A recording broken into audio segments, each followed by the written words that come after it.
A questão é o quê?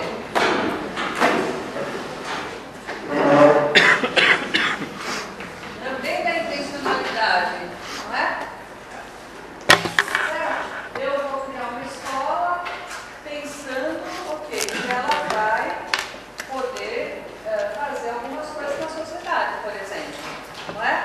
Ou, como alguém disse, eu vou criar leis, vou criar regras para serem seguidas, não é?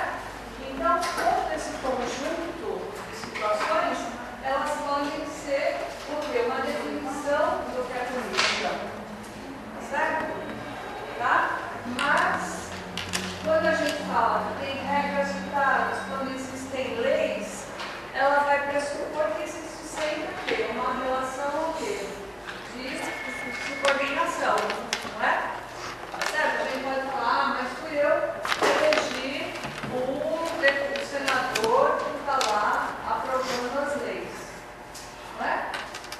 Mas, de repente, assim, quem eu elegi, ou o partido, ou a ala de esquerda, de direita, eu não estou sendo representada, né? Mas aí é uma outra discussão, tá? Agora, quando a gente fala em política, mas aí a gente acrescenta que é uma política educacional, a gente está o quê? Particularizando esse conjunto de situações aqui, não é? Apenas para o campo da educação. Então, são leis, são regras que estão sendo aplicadas para um determinado segmento na educação, da sociedade e a educação. Tá certo? Parece óbvio demais, ou não? Um pouco, né? Mas vamos pensar. Porque o Fabrício levantou uma questão importante aqui, que é a questão das relações sociais. E isso vai ajudar a gente a desconstruir uma ideia de que a educação, ela está presente apenas na escola. Tá certo?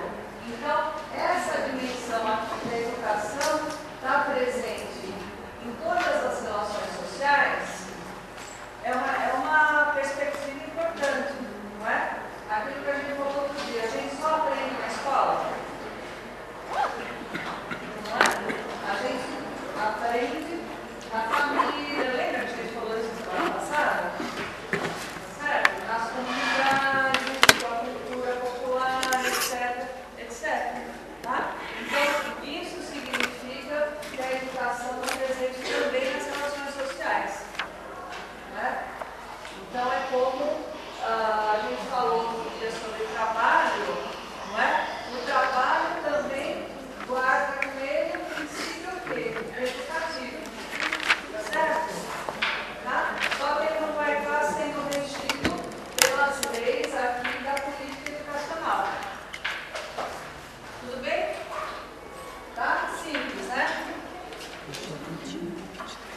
O autor, a partir dessa discussão do que é política, ele vai indagar para a gente o que é conhecimento. O que vocês acham que é conhecimento? Saber. É o saber. Mas esse saber, como é que ele surge, esse saber?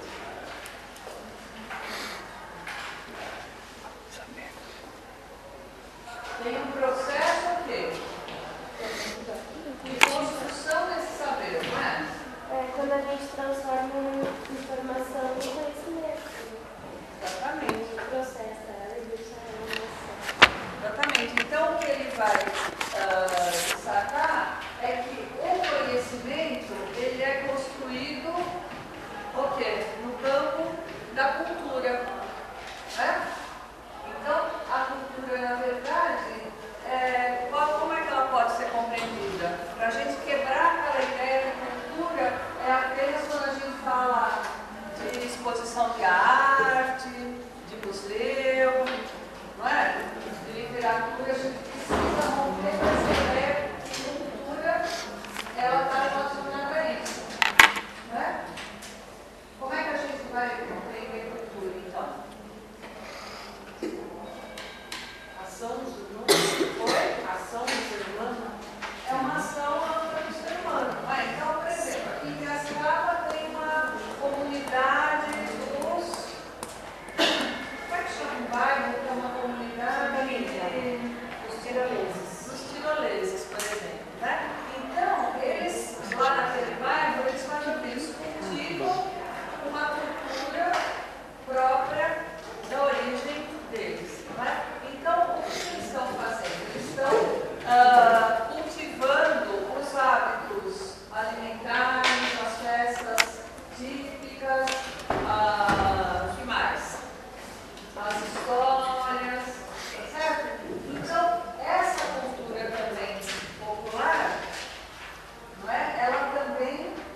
ciência, não é?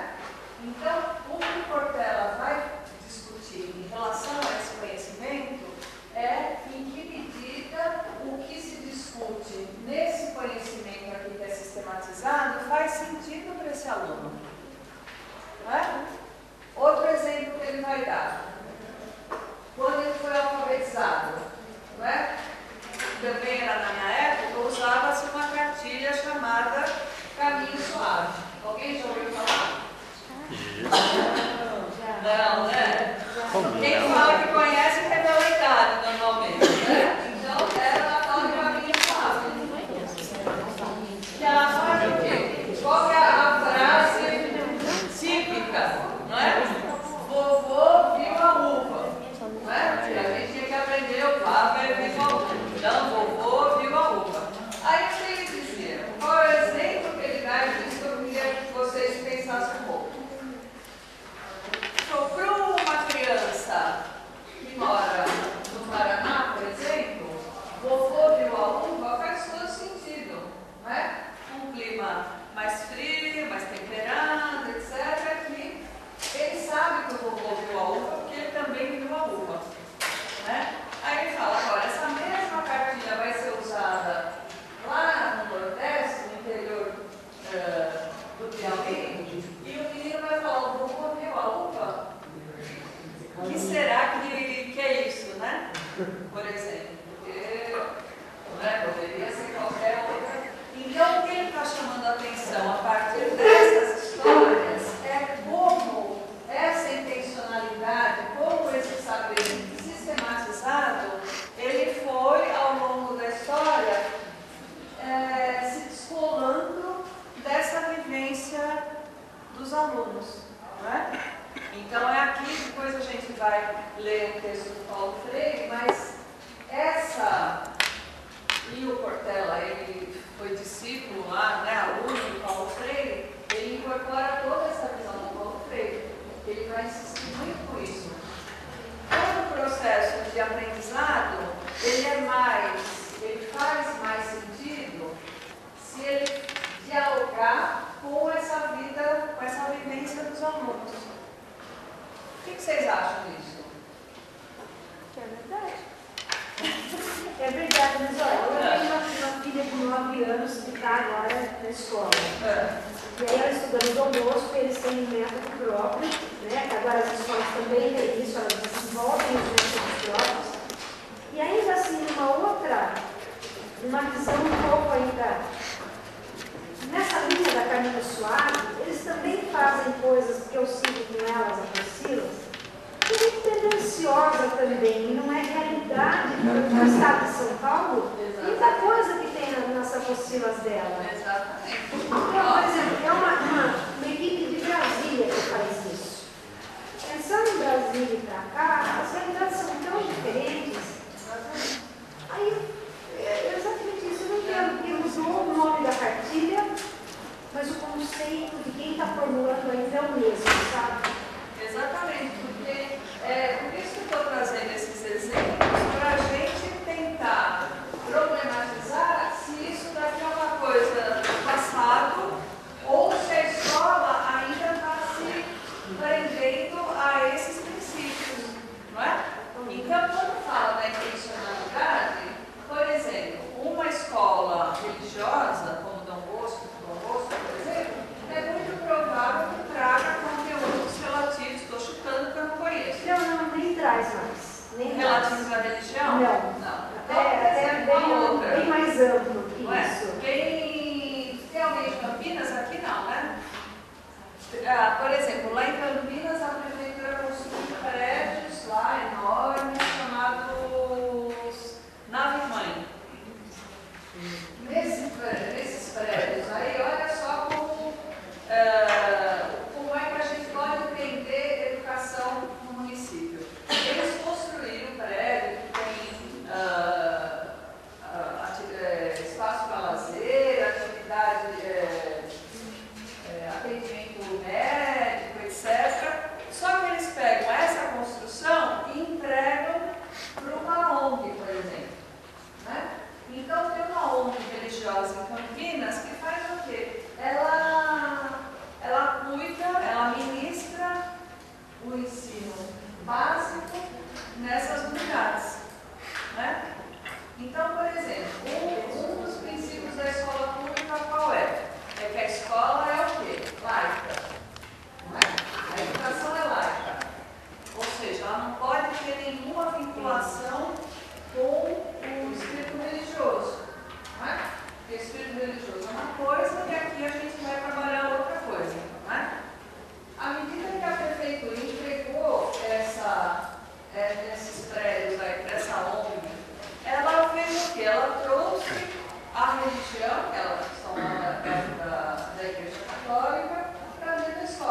Então, na entrada tem plaquinhas com dizeres, você tem um crucifixo, você tem, não é? Então, você vai carregar, estou trazendo um exemplo aqui, certo? Você vai carregar a educação com uma intencionalidade que não necessariamente ela está ligada à construção aqui do conhecimento. Tá certo? Vocês concordam com isso ou não? Tá? Mas, então,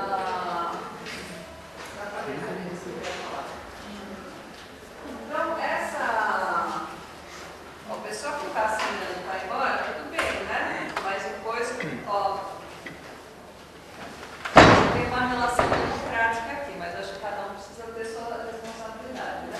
Certo? Bom, faz sentido, então, que existe aqui uma intencionalidade nessa produção do conhecimento. Se existe essa intencionalidade, ela tem uma intencionalidade na produção do currículo. Tá certo? Tá? Quem quiser se aprofundar nessa discussão do currículo, tem um autor. Já falei para vocês dele? Já. Não.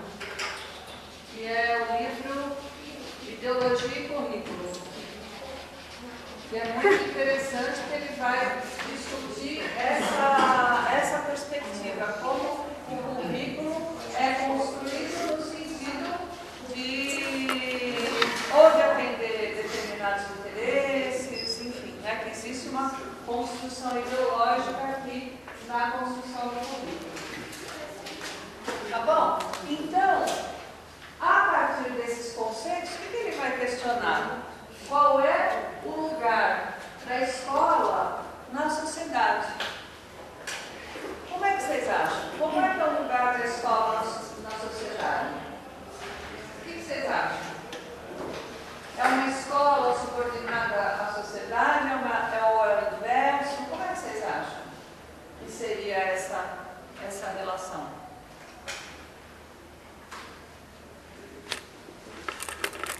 Escola não é subordinada à sociedade. Não é. Não deveria. Mas Eu acho o contrário. Eu, particularmente, acho o contrário. Eu acho que hoje é uma posição totalmente minha. Hoje nós estamos vivendo tudo politicamente correto, né? Então, família, família, escola, escola, um não interfere no outro, e sociedade, sociedade, só que está tudo misturado, está tudo uma porcaria, né? Antigamente, eu penso assim, se a escola está vinculada ao Ministério da Educação, o próprio nome diz, educação. Então, na escola também se educa, não só se aprende. É uma posição minha, tá? Só que hoje a escola não pode mais educar, ela só tem que ensinar. Se o professor fizer qualquer comentário a mais, porque a criança não gosta, ele vai para casa, ele fala, a mãe, o pai vem na escola e acaba com o professor. Coisa que não passa. E aí, isso é reflexo do que nós estamos vivendo na sociedade. É totalmente minha posição, mas eu acho que assim, a escola ela tem que ser vinculada à sociedade, ela tem que ser vinculada à família, senão, só que em épocas de politicamente correto, tudo correto, está tudo errado, né? Tá. O que vocês acham da Cátia que colocou? Em parte, eu concordo. Eu acho que a escola também tem que educar, mas também está abusando, né? Porque tem cada aluno que você pega hoje em dia que não tem como. o professor não tem informação psicológica para educar um aluno. Mas deixa eu entender, quando vocês falam em educar, vocês estão dizendo que alguns valores que antes eram construídos na família, agora não são mais na família e cabe ao professor? Não que são mais na família, mas que muita gente atribui. As famílias não estão fazendo. Você está tendo que ensinar a educação do zero, tipo, não fale alto com pessoas de mais idade, não use boneco na frente da diretora. Você está tendo que ensinar a educação do zero. Os alunos não respeitam mais os professores e os professores não podem cobrar do aluno, porque senão o aluno vai Ou seja, se não tem regras nem em casa, vai ter na escola? Eu acho que deveria vir de casa. E antes a gente já ia para essa educação, né? Bruna, fala. Na verdade, o que está Ó, escuta a acontecendo... Bruna rodando aqui. Não, na verdade, o que está acontecendo é porque antes a família tinha muito mais valor. Agora, como a família Ó, escuta aqui. vamos dizer, não tem mais valor nenhum, o marido não respeita a mulher, às vezes até bate, o aluno vê aquilo, ou cresceu vendo o pai beber e cair, a família não tem mais aquela união, aquele respeito entre eles. Por isso que eles não espelham isso na escola. O que vocês estão falando é que na sociedade a gente vive uma crise de valores. É isso? A gente vive uma crise de valores, não é? Então, como é que a gente vai entender isso? Por que será que as famílias foram perdendo essa noção dos valores? Porque ficou tudo liberal demais? Ficou tudo Liberal liberal. demais. Eu acho que o bom é não sei falar o nome das pessoas que escrevem as leis, que falam que vai deles, vai preso, não. Ainda bem, né, Tatiana? Tá, porque. Mas vamos ver, tem mais. Eu dou aula na escola de periferia, né? E onde eu moro, tem pessoas que dão aula na rede particular, então a gente acaba debatendo isso, né? A realidade que a gente vê dessa crise de valores, né? Por exemplo, na periferia, o bairro é muito longe, né? Eu, para chegar para trabalhar, eu tenho que pegar 2 ônibus, levo mais de 1 hora para chegar lá, a mesma coisa que o pai, como que mora lá, que vai trabalhar na região central. Até chegar lá, vai chegar lá daquele jeito, estressado, não vai dar atenção, a carência que a criança tem é essa. Aí que entra o que você falou, que é liberdade demais, muito liberal, porque o pai não vai dar atenção. Dentro da rede particular, eu vejo também que é aquela coisa, o pai trabalha horrores, também não vai ter tempo nenhum. Aí, então, acaba caindo na escola essa responsabilidade por essa crise de valores, né? Só que às vezes também a gente, assim, os professores acabam assumindo só a questão de eu só vou ensinar o conhecimento sistematizado, né?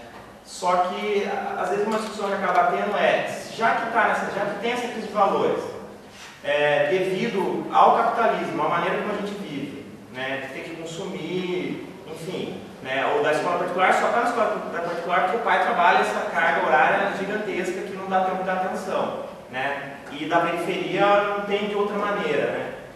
Já que existe essa crise, a gente também, lógico, a gente também não é psicólogo, a gente na formação, cada um tem a sua formação específica para trabalhar. Mas eu não sei, às vezes a gente tem também maneiras de trabalhar alguns valores, lógico, não são todos os valores que uma família deveria trabalhar, mas alguns valores para tentar nutrir isso, né? Então, olha, sobre isso, tem um livro que eu recomendo para vocês, que chama A Corrosão do Caráter. Vocês já ouviram falar desse livro? Que é do Richard Sennett.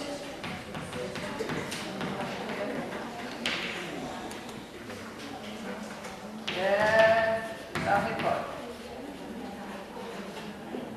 O que o Richard Sennett vai trabalhar nesse livro? Ele foi muito, é um sociólogo norte-americano, ele foi muito feliz como ele construiu a estrutura do livro. Ele vai dizer o seguinte, Aqui não deu para notar o autor do livro. não dá para ver. Ó, A Corrosão do Caráter, o autor chama Richard Sennett, S-E-N-N-E-T-T. Tá? O que ele vai dizer? Ele fala assim, eu fiz uma pesquisa aqui nos Estados Unidos, na época do Fordismo, quando tinha emprego para quase todo mundo, não é? Que as pessoas tinham alguns direitos, etc. Então, ele entrevistou uma família de imigrantes italianos que tinha um casal de filhos, não é? Então, o pai italiano que migrou para os Estados Unidos, a mãe também, era faxineiro numa indústria metalúrgica. Então, o que ele vai dizer? O meu salário era baixo,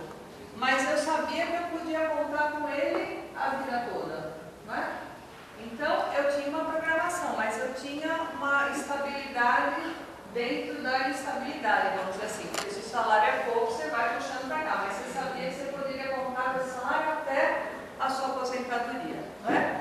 Então, quais eram os valores naquela época? Ele fala, eu me envergonhava que a minha mulher precisava trabalhar fora para complementar a renda, ela passava a roupa para fora, mas os valores que a gente nutria eram muito importantes. Então, para a gente, a educação era um pilar fundamental para as crianças, não é? Porque o que era? A educação como sentido, não é? De educar, vamos pensar, né? No sentido mais amplo, e também o quê? De mobilidade social, não é? Então, qual que era a lógica? É estudar para, não é? Como é que é o ditado? Estudar para ser alguém na vida, não é? O pessoal não brinca quando alguém entrou no trabalho, bem feito, estudou, olha o que deu, não é? É um pouco essa, no senso comum, é um pouco essa lógica, não é? E aí ele fala, encontrei o filho desse casal 20 anos depois, não é? Quais eram os valores que esse filho 20 anos depois nutria, não é? Então ele se tornou um consultor super bem sucedido, etc. Que ele uma hora estava num lugar, outra hora em outra, porque era consultor, viajava, bababá, e a mulher com um emprego também, trabalhava muitas horas, bababá. E aí ele vai perguntar em relação aos filhos, né, a questão dos valores, né? Ele fala, bom, eu pouco vejo os meus filhos, um pouco isso que o Fabrício estava falando, e eu sou muito ressentido porque eles viraram ratos de shopping, né? Então, aquilo que o Fabrício estava falando, então essa dimensão do consumo, nesse período deu um salto tão grande, né, porque a gente já falou, a felicidade é baseada no consumo, né? Então, ele vai trazer justamente, ele vai falar da corrosão do caráter nesse sentido, como é que o capitalismo vai evoluindo e como esses valores vão sendo corroídos, não é? E nessa corrosão aí dos valores, não é? Que tem a ver com o sistema, não é? Sem dúvida nenhuma, porque o sistema leva as pessoas a serem mais competitivas, a serem mais individualistas, tá certo? Então, toda a sociedade também foi sendo modificada a partir desses valores. Então, a escola, ela não ia passar incólume nessa brincadeira toda aí que envolve toda a sociedade, certo? Então, quando a gente fala dos valores que são construídos ou não, vocês já assistiram um filme chamado Quando Tudo Começa? Ninguém? Eu acho que eu tenho, se alguém quiser fazer uma cópia pedagógica, lógico, né, na pirataria, depois eu trago aí para vocês. Porque vai mostrar um pouco essa escola da periferia que o Fábio estava falando, mas que a escola vai trabalhando com essa questão da sociedade de uma forma mais geral.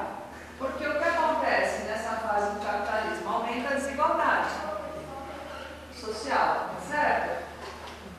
As pessoas se distanciam, nem todo mundo tem acesso à educação, tá certo? Você tem problemas sociais muito grandes, muito fortes, crianças que são criadas que não pelos pais, ou só pelas mães, enfim, né? Tem uma reorganização da família que eu particularmente não vou atribuir uma crise de valores a isso. Eu acho que a gente pode ter inúmeros modelos de família que a gente vai, isso não impede de construir valores de uma forma ou de outra, na minha opinião, né? Mas aí vai dizer isso, uma das reuniões, uma professora fala, antes eu tinha 40 alunos na sala, mas eles vinham de casa de uma outra forma. Ela falou, agora a gente precisa ensinar, por favor, muito obrigado, amarrar o tênis, limpar o nariz quando está resfriado. Então são coisas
Faz sentido para vocês isso? Totalmente. Por que faz sentido? Como é que a gente pode entender essa relação sociedade-escola? Eu trabalhei num berçário sul-americano, né? Era a escolinha assim, mais cara que tem lá, é do ano. E eu trabalhava com criança de 1 ano e 2 meses. Nenhum obedecia, só que assim, eles se apegavam demais a gente, não queriam ir embora, choravam na hora de ir embora. E tinha criança de 2 anos xingando a mãe. E também chorava, não queria ir embora de jeito nenhum. E a dona da escola não deixava a gente dar bronca neles. Então, assim, como que eu vou cuidar de 11 bebês sem dar bronca, sendo que eles faziam birra pra tudo e eu não podia falar nada? Então, assim, a gente ficava louco com as crianças, porque eles eram muito mimados. Mas olha só, tem um texto do Kant, por exemplo, vocês já estudaram Kant ou não? Ele tem um texto que é sobre a pedagogia, né? O que ele vai discutir? Ele vai falar o tempo todo que a escola, ela precisa fazer o quê? Criar disciplina, né? Ela precisa fazer com que as crianças fiquem sentadas o tempo todo. Ela precisa inculcar valores morais, certo? Então, é interessante a gente olhar. Não lembro agora quando. Você lembra quando Kant escreveu essas coisas? Kant é de que. Alguém lembra? Não lembro agora. Não lembro, acho que. Então, ele vai falar. Ele vai falar que a escola ela é responsável o quê? Pela questão da disciplina, e ele vai dizer o seguinte: a educação vai transformar a animalidade, palavras dele, hein, gente? Animalidade em humanidade. Não estava errado. Propriamente, não estava errado. Então, mas aí ele já parte do pressuposto que as pessoas, elas são criadas, ou elas são desenvolvidas como animais. Então, a escola teria o papel de trazer essa humanidade, né? Então, ele vai falar, as pessoas sem educação, elas são brutas. Né? Com a educação, com a educação aqui sistematizada, né? Esse conhecimento sistematizado, elas vão se transformando, não é? Mas pensar dessa forma, aí vai falar da questão moral também, que a escola vai construir os valores morais, etc. Mas tudo isso vai depender de qual é a relação que a escola tem com a sociedade, não é? Então, a escola, como é que você chama? Gabriela. A Gabriela está falando, é uma escola que fica submetida à sociedade. É uma escola que vai dizer o seguinte: não, a gente tem que fazer de tal jeito porque precisa agradar os pais. Né? Se os pais vão embora, meu lucro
atrás.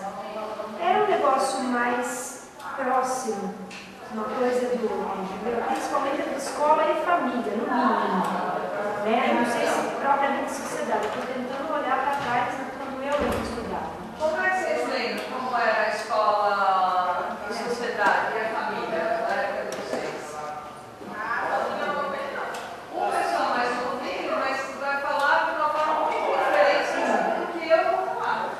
Não é? Desde que no passado eles tinham um pouquinho mais de, assim, Mas quase juntos. Então, a gente volta aqui no livro da corrosão do caráter. Então, quer dizer, quando eu era criança, existia essa cultura aí com os valores, e a escola tinha uma determinada importância, não é?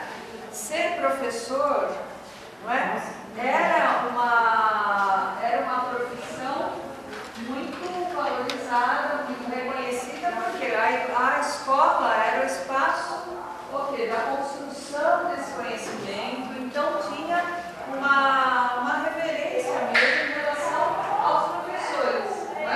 O pessoal falava que eram 3 profissões mais reconhecidas nas cidades, né? Mais valorizadas. Né? Era o padre, a professora, né? Porque geralmente é uma profissão mais valorizada, e o juiz. Né? Então, depois mudou um pouco, virou gerente de banco também, né? Entrou nessa lista.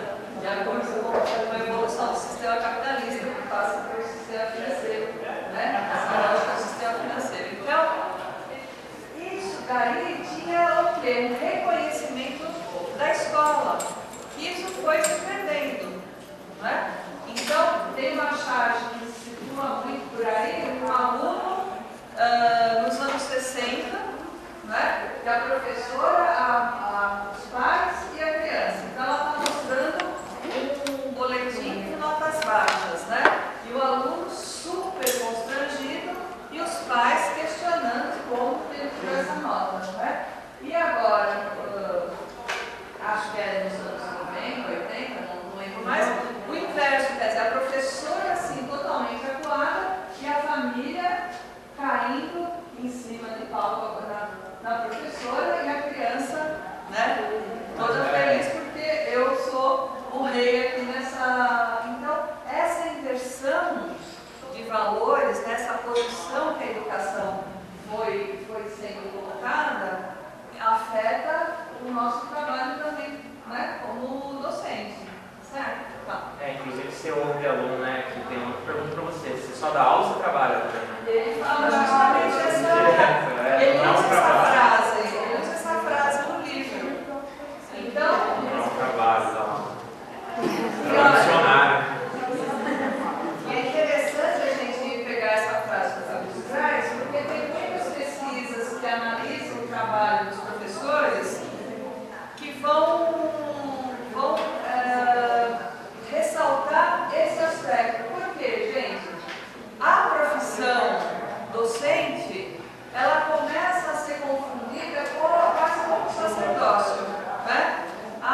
Eu tenho vocação, sabe? É uma entrega, né?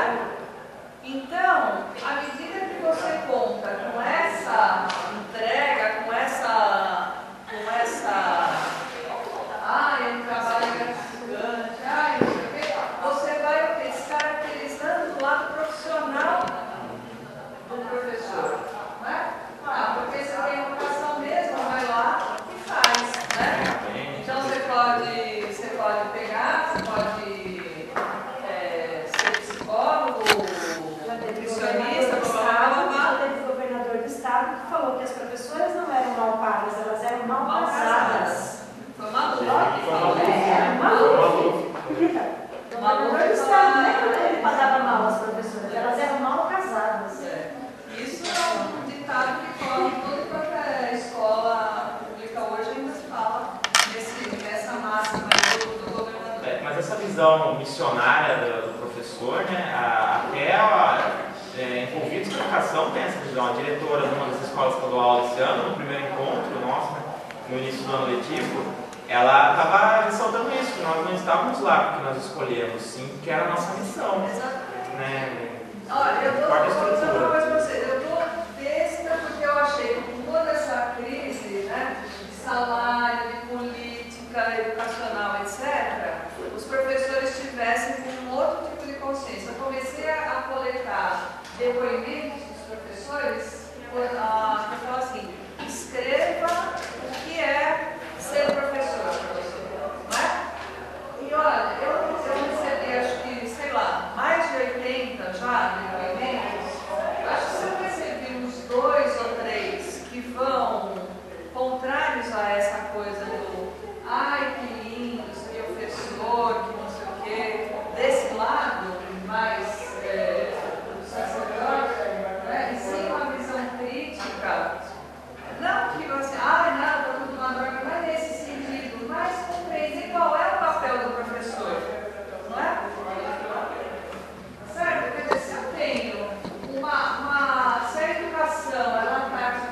estivesse vivendo outros valores, uma outra realidade.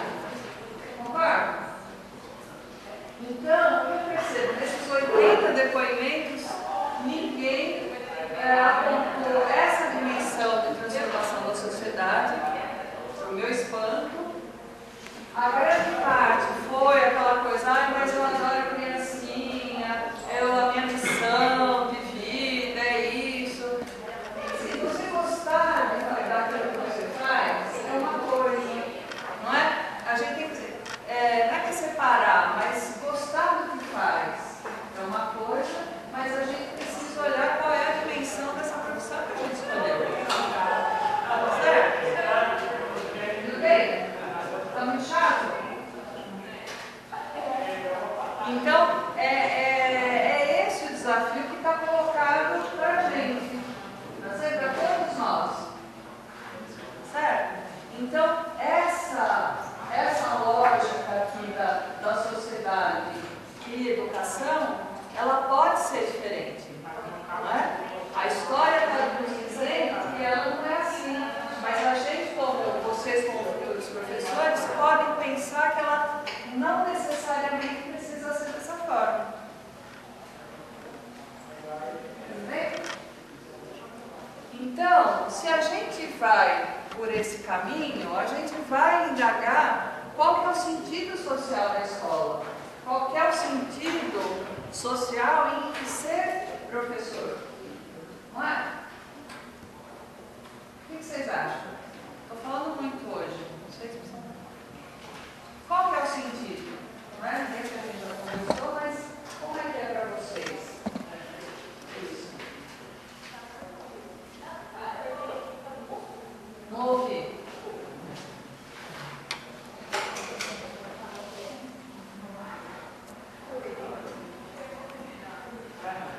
O jeito de fazer a sala ficar quieta é fazer pergunta.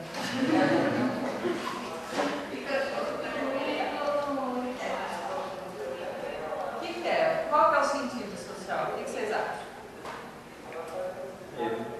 Sim, é ensinar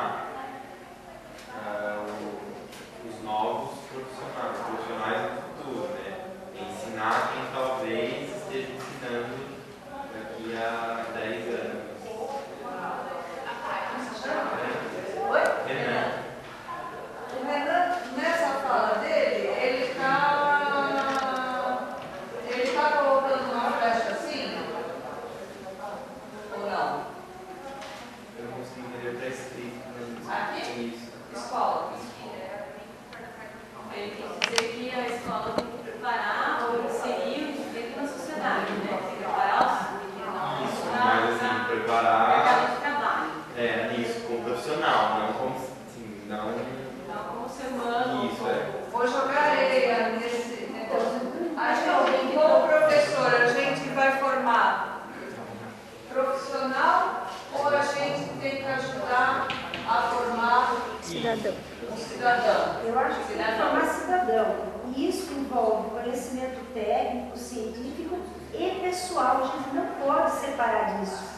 Voltando a falar do politicamente correto, né? Porque hoje, assim, pegando um pouquinho do gancho dele a respeito dos pais, tanto da escola pública quanto da particular, eu vejo muito pai social hoje. O que é isso? É um dever do cidadão ter um filho. Mas ele não sabe se ele sabe ser pai, se ela sabe ser mãe. Então a gente tem um filho. Aí depois disso, isso parte para todo mundo, mas depois disso a gente vai ver como que vai ser. Entendeu? Mas eu tenho que trabalhar. Então tudo bem, ele pode ir para a escola, para a creche, para onde quer que seja, da escolinha, que ninguém pode mexer na educação daquele serzinho insuportável. Né? Mas você é obrigado a aguentar. Você depende do trabalho, a escola depende do dinheiro que ela ganha em cima disso. E tudo bem, então está todo mundo fechando o olho e achando que está tudo bonito. Então, se o pai é social, se ele não consegue realmente dar conta de trabalhar, de cuidar do filho, que ele precisa mais é prover do que qualquer outra coisa, que no mínimo, sei lá, entre aspas, posso estar falando a palavra errada, que desse essa tal autoridade para a escola, na hora que ele está fazendo um cidadão, ele dizer, meu amigo, aqui existe uma posso falar do que eu estou falando.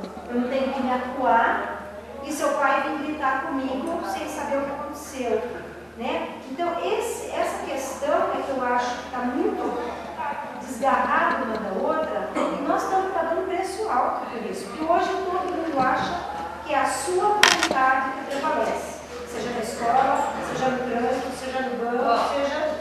Mas congela um pouco essa ideia. Isso daí a gente vai, é um texto que a gente vai trabalhar lá no final do semestre, que é sobre o trabalho docente, e ela vai dizer o seguinte, a questão da gestão democrática da escola, por exemplo, é que a gente vai tomar muito cuidado com esses modismos. Não é que eu seja contrário, não sou contra a gestão democrática. Eu acho que quanto mais a escola se aproximar da comunidade, a gente mais se aproxima desse, não é? A gente precisa, como professor, como diretor, conhecer esse entorno, né? E o que eu vejo nas escolas é que as escolas não conhecem o entorno, não é? Não conhecem o entorno. Então, isso é uma forma da gente, não é? A escola faz parte daquela comunidade, ela não pode ficar numa torre de cristal lá, eu sou diferente. Não, ela está inserida nessa comunidade. Aquela coisa que ela estava falando, a comunidade faz parte da escola, faz o que estão mandando os alunos ali só porque eles não têm mais para onde andar, e aí depois eles vão lá e gritam e falam porque o aluno apareceu machucado, porque brigou na saída. E aí... Não, mas nem isso, não é nem sair machucado porque brigou na saída. É uma questão... Mãe, não gostei do que a professora falou para mim hoje. E aí vira em processo com a professora. A coordenadora da escola dela reuniu os professores, a diretora, reuniu os professores e falou assim, tem um aluno que reclamou de alguma coisa para a mãe veio até mim, da diretoria, falou, e o aluno diz que isso aconteceu em abril, então eu quero que vocês se reúnam para vocês verem quem fez isso, que vocês se deleitem. Olha só como a gente vai, as coisas vão sendo desenvolvidas e às vezes elas vão sendo trabalhadas na própria escola de forma equivocada. Essa questão da gestão democrática da escola, ela tem uma intencionalidade que pode ser interessante, que é justamente aproximar, não é? Agora, isso veio junto com concomitantemente a desvalorização do professor docente. Então, os pais se veem no direito de chegar para a professora e dizer o quê? Como ela deve fazer o seu trabalho, ela ou ele, não é? Isso é muito comum acontecer. Porque você fez? Então, é um julgamento em relação ao professor o tempo todo. Agora, o que a gente pode fazer um paralelo? Essa mesma família faz isso quando vai ao médico? Não é? Vai pegar e falar, você devia ter dado antibiótico e deu sorrisal. Tá certo? Faz isso com um advogado, faz isso em outras instâncias, não é? Então, por que na escola as famílias se dão o direito de colocar em xeque o trabalho que o professor desenvolve? Não é? Então, essa questão da gestão democrática, isso não é só isso, obviamente, não é? Mas vem junto também com toda essa organização. Tudo que acontece na escola, estou falando do professor, não é? Não sabe? Aí o professor não sabe. Fala. Um exemplo disso, uma vivência minha, teve uma aluna minha, tive uma briga na sala de aula entre duas alunas do terceiro ano do ensino médio, né? Normalmente nenhum professor separaria, eu separei a briga, né? E uma das meninas que se envolveu na briga, ela mora com a tia, nunca foi legalizada a situação, a família nunca foi atrás do advogado para ter a adoção e tal. Só que a família foi atrás do advogado para processar por ter permitido o espancamento na sala de aula. Só que eu separei a briga, né? Você vê que tem um conhecimento jurídico para uma coisa, mas não tem para outra, né? Porque não interessa, né? Porque não interessa. O que era interessante era processar a escola, o meu nome, a da diretora, para tentar, enfim, pedir indenização, mil coisas. Para isso, correu atrás de meios legais, mas agora a menina mesmo nem no Nem anotada foi, mas estava... Agora, voltando naquilo que o Renan tinha falado antes, era a questão do educar. Não é?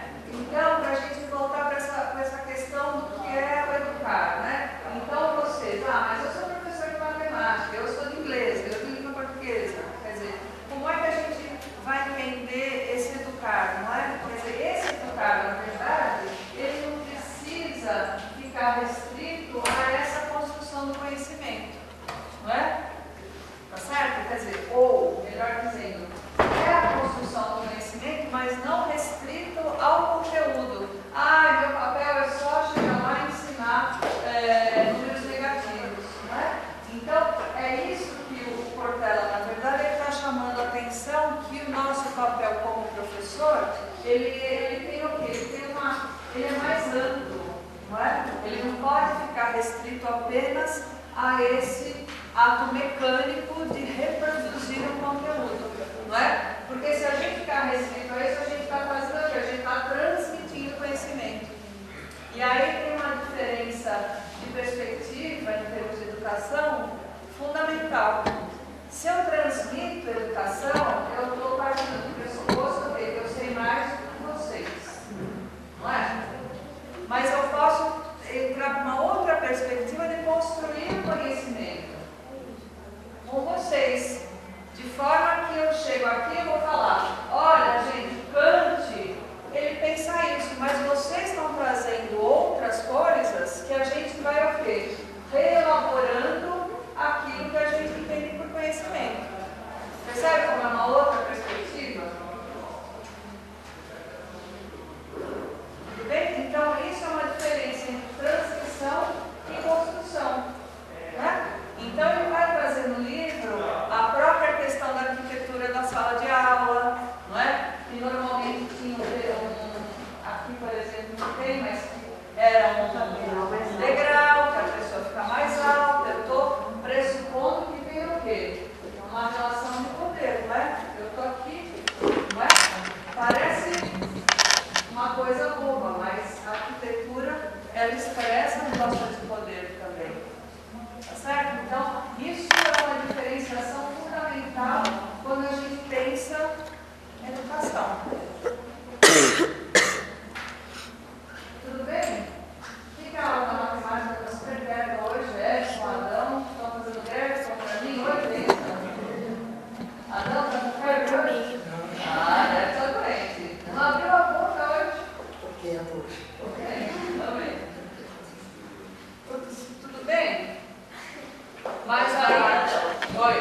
Adão, pode falar, né, Deus? Não, que é hoje.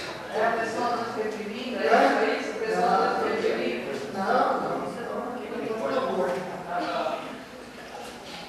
Bom, agora vocês podem estar pensando o seguinte, não é fácil, né? Chegar e falar que pode ser desse jeito, quero ver fazer. É isso que vocês estão pensando?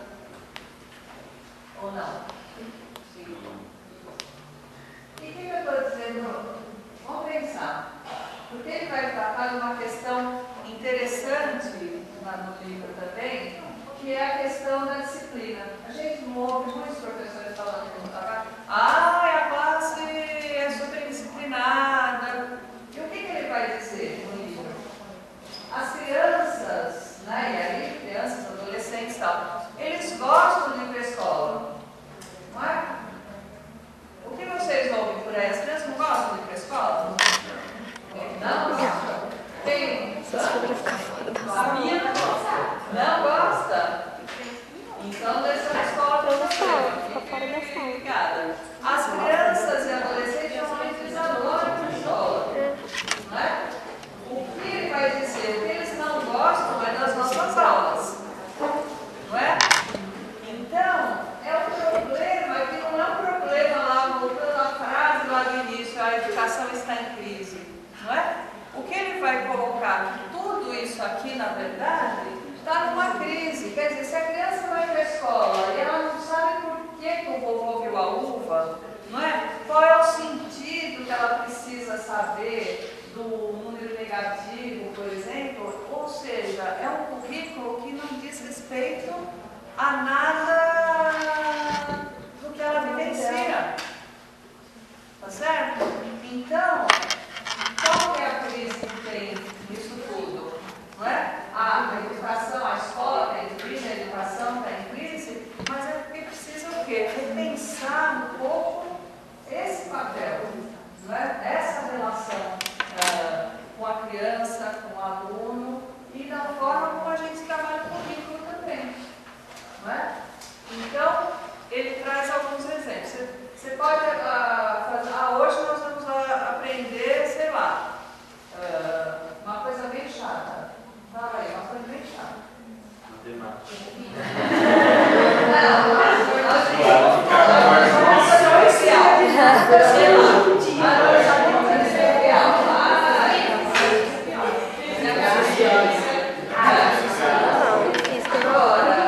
não, é da Você pode trabalhar a coisa mais chata que for. Eu prefiro física do que matemática. Mas que faça sentido para aquele grupo, não é?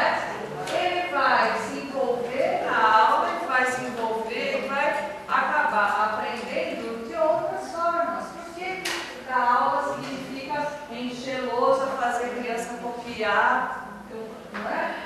Porque a imagem da escola que foi criada é essa, a escola boa, a escola autoritária, que enche a lousa, que dá lição até a criança ficar com a mão adormecida, tá certo? Não é? Tá certo? Então, é essa concepção de construção do conhecimento que o autor, que é o que a gente está discutindo aqui, coloca em xeque. Não é? Enquanto não se discutir essa construção do currículo, dessa forma de dar aula, a gente vai voltar sempre ao mesmo bordão. A educação está em crise, a educação está em crise. Não é? E nisso a gente vai, no lugar de aproximar, a gente vai afastando cada vez mais a sociedade da escola. Não é? Tá certo? Então, esse é o ponto central que ele vai desenvolver, ele vai desenvolver a filosofia, para fazer essa discussão da atualidade. Tá? Tudo bem? Dúvidas? O que eu esqueci? Faz tempo. Questões? Vocês não me falaram isso aqui ainda, ninguém pensou nada, todo mundo qualquer. O sentido social da escola e o ser professor.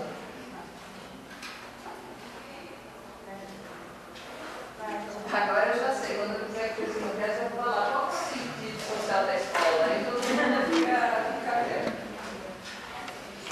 Eu acho que, professor, o que ela falou tem muito a ver com o sentido social da escola, que não é trabalhar, trabalhar para transformar o indivíduo ali, mas de uma maneira humanizadora, né? Trabalhar a técnica assim como os valores, né? Procurar meio que... Tem um autor, que é filósofo, que fala, né, que é a educação, na verdade, é uma luta de resistência, né? Você está lá com uma opção de resistência, tá? Resistindo contra essa ideia de criar só mercado de trabalho, essa ideia imposta pelo capitalismo, né? Trabalhando humanização, trabalhando valores, sim, mas não se esquecendo do conteúdo sistematizado, do conteúdo também, né?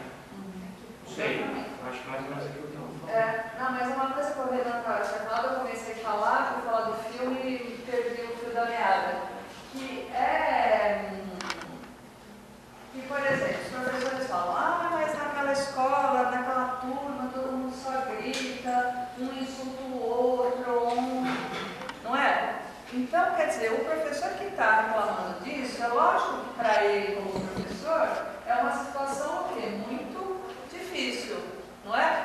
Mas se ele reconhecer que a referência daqueles alunos que estão lá é essa, não é? Então, ele vem de uma realidade onde, como a Bruna falou, não é? Tem espancamento, tem violência, ninguém sabe falar uma palavra, por favor, um obrigado, tá certo? Então, eles vêm de situações que eles desconhecem. Então, o que ele conhece é gritar, ofender, é ser violento, etc. Não é? Então, esse é um desafio, não é, que a gente tem. Por quê? Porque a questão da desigualdade social é enorme no país. Não é? Então, com a desigualdade, essas questões todas elas vêm muito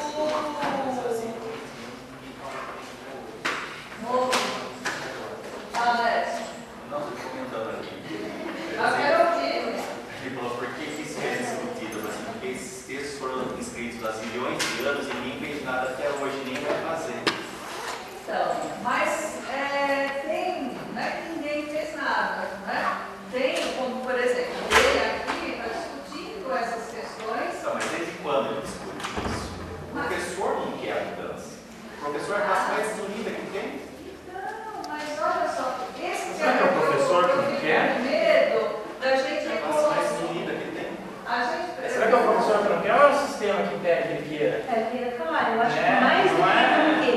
existia. Aí voltando lá na política, então, quando eu falei que São Paulo é